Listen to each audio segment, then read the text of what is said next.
একটা কথা আছে জানো, এই পৃথিবীতে যদি সবাই তোমার সাথে বেইমানি করে আর তুমি যদি নিষ্ঠা সহকারে পরিশ্রম করে যাও, পরিশ্রম কিন্তু সত্যি তোমার সাথে বেইমানি করবে না। পরিশ্রম কিন্তু তোমাকে এক না একদিন ফল দেবেই। তাই কে তোমার সাথে কি করলো, কি ব্যবহার করলো, কিভাবে চললো, এসব কিন্তু দেখে লাভ নেই। তুমি শুধু পরিশ্রম করো, দেখবে একদিন না একদিন সেই পরিশ্রম ঠিক তোমাকে তার ফল দেবে। আমিও না সেই ফলের আশায় পরিশ্রম করে যাচ্ছি, জানি একদিন না একদিন তার ফল পাবোই। সো হ্যালো এভরিওয়ান, আমি প্রিয়াঙ্কা। কেমন আছো তোমরা সবাই? আমার নতুন একটি ব্লগে তোমাদের সবাইকে অনেক অনেক স্বাগত এবং অনেক অনেক ভালোবাসা।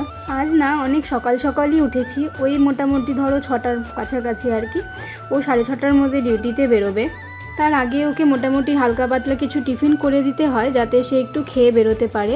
আর আজ না আমার তেমন শরীরটা খুব ভালো লাগছিল না, তাই ওকে বললাম আজ আমি তেমন কিছু করে দিতে পারবো না, বাড়িতে চিড়া আছে, আমি তোমাকে দই আর চিড়া মেখে দিচ্ছি। ও আমাকে লাঞ্চটাও রেডি করে দিতে বলেছিল, কিন্তু ওই উঠতে একটু লেট হয়ে গেছিলো, 6টার মতো বেজে গেছিলো বললাম আমি।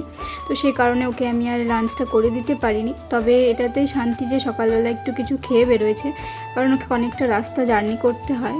ও চলে যাওয়ার পর আমি আমার ঘরের কাজগুলো শুরু করি, কারণ ও থাকতে তখন আমি আর করতে পারি না। ওকে সব কিছু রেডি করে দেওয়া, ওর টিফিন রেডি করে দেওয়া, ওর লাঞ্চ রেডি করে দেওয়া, ওকে সব কিছু হাতের কাছে রেডি করে দিয়ে পাঠানো, সে কারণে তখন আমি আর অত তাড়াহুড়োর মধ্যে কাজগুলো সেরে উঠতে পারি না। তাই ও যখন বেরিয়ে যায় তারপরে আমি আমার ঘরের কাজকর্মগুলো শুরু করি। তো এখন আমি স্নান করে চলে এসেছি, আমার সব কাজকর্ম শেষ হয়ে গেছে। আসলে সব জায়গায় তো আর ক্যামেরা সেট করার অভ্যাসটা আমার এখনও হয়নি, তবে ধীরে ধীরে সব কিছু মানিয়ে গুছিয়ে নেব। এরপরে কিন্তু আমার পুজোটাও দেওয়া কমপ্লিট হয়ে গেছিলো। আসলে ওই যে ক্যামেরাটা সব জায়গায় নিয়ে যাওয়ার অভ্যাসটা এখনও হয়নি। তো পুজো টুজো কমপ্লিট করে আমি তারপরে একটু রাত্রে খিচুড়ি বেঁচে গেছিলো, তো সেটাকে নিয়ে নিয়েছিলাম। খাবার নষ্ট করতে না আমার সত্যি খুব খারাপ লাগে, তাই যতটুকু পারি আর কি খেয়ে নেওয়ার চেষ্টা করি। তবে যেগুলো ধরো খারাপ হয়ে গেছে সেগুলোকে তো আর খাওয়া যায় না, তাই সেগুলোকে খেতে পারি না। তাই যত সম্ভব আমরা চেষ্টা করি যেন আমাদের কাছে কোনো খাবার নষ্ট না হয়, আমরা দুজনের অনুপাতে যেন খাবারগুলো নিয়ে উঠতে পারি আর কি। তো আমি সেভাবেই করার চেষ্টা করি। আমরা এখন যেখানে থাকি সেখানে না প্রচণ্ড গরম, আর এই গরমে না তেমন কিছু খেতেই ভালো লাগে না।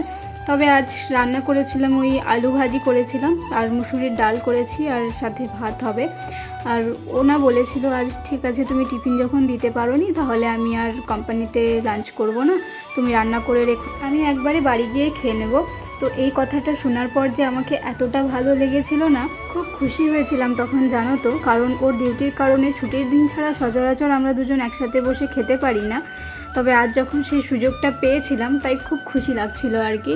হ্যাঁ, তবে রাতের বেলা দুজন একসাথেই খাওয়া দাওয়া করি, তবে ওই দুপুরবেলার টাইমটাতে একটু খুব খারাপ লাগে। সারাটা দিন না খুব বিরক্ত লাগে জানো, কারণ কাউকে পায় না সাথে, সারাটা দিন একটা ঘরে একা কাটিয়ে দিতে হয় কাজবাজ করে। ফোন ছাড়া তো আর কোনো গতি নেই, কারোর সাথে একটু বসে দুটো কথা বলবে, তো সে কারণে আমার ঠিক সেরকম হয়ে ওঠে না।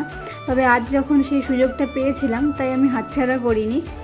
আর ওর সেই 4:30টার মতো বেজেই গেছিলো আস্তে আস্তে, তবু ওর ঠিক ছিল চলো অন্যদিন এসে তো শুয়ে পড়ে, আজ একটু অন্ততপক্ষে দুজন মিলে দুটো কথা বলে খেতে পারবো।